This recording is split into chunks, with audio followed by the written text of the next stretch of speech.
It is really puzzling to me that having just buried one monster, the Soviet Union, another remarkably similar one, the European Union, is being built. Exactly what is the European Union? Perhaps by examining the Soviet version, we can get the answer. The Soviet Union was governed by 15 unelected people who appointed each other and who were not accountable to anyone.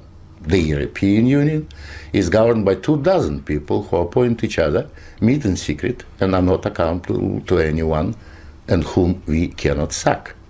One might say that the EU has an elected parliament. Well, the Soviet Union had a parliament of a sort too, the Supreme Soviet, which just rubber-stamped the Politburo decisions, pretty much like the European Parliament does, where speaking time in the chamber is limited within each group and often amounts to 1 minute per speaker. In the EU, there are hundreds of thousands of bureaucrats with their huge salaries, their staff, servants, bonuses and privileges, their lifelong immunity from prosecution, which is simply shuffled from one position to another, no matter what they do or fail to do. Is this not exactly like the Soviet regime? The Soviet Union was created by coercion and very often with a military occupation. The European Union is being created admittedly not by armed force, but by coercion and economic bullying. In order to continue to exist, the Soviet Union spread itself further and further.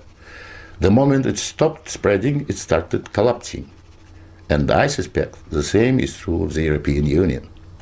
We were told that the purpose of the Soviet Union was to create a new historic entity, the Soviet people, and that we must forget our nationalities, our ethnic traditions and customs. The same seems to be true of the European Union. They don't want you to be British or French, they want you all to be a new historic entity, European, to suppress all your national feelings and live as a multinational community. After 73 years, the same system in the Soviet Union resulted in more ethnic conflict than anywhere in the world. In the Soviet Union, one of the grand purposes was the destruction of the nation state. And that's exactly what we observe in Europe today. Brussels intends to absorb nation states so that they should cease to exist.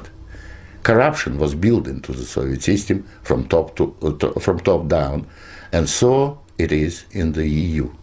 The same endemic corruption activity that we saw in the old Soviet Union has flourished in the EU. Those who oppose or expose it are silenced or punished. Nothing changes. In the Soviet Union, we had a gulag. I think we have a gulag in the European Union also, an intellectual gulag known as political correctness. When anyone tries to speak their mind on questions of race or gender, or if their views differ from those approved, they will be ostracized. This is the beginning of the gulag, the beginning of your loss of freedom. In the Soviet Union, they told us we needed a federal state to avoid war. In the European Union, they are telling you exactly the same thing. In short, the same ideology underpins both systems. The EU is an old Soviet model presented in Western guise. But again, like the Soviet Union, the European Union has within itself the seeds of its own demise. Unfortunately, when it collapses, and it will leave immense destruction behind, and we will be left with huge economic and ethnic problems. The old Soviet system was incapable of reform, so is the European Union. But there is an alternative to being ruled by those 24 self-appointed officials in Brussels. It is called independence. You don't have to accept what they have planned for you. After all, you have never been asked if you wanted to join. I have lived in your future, and it didn't work.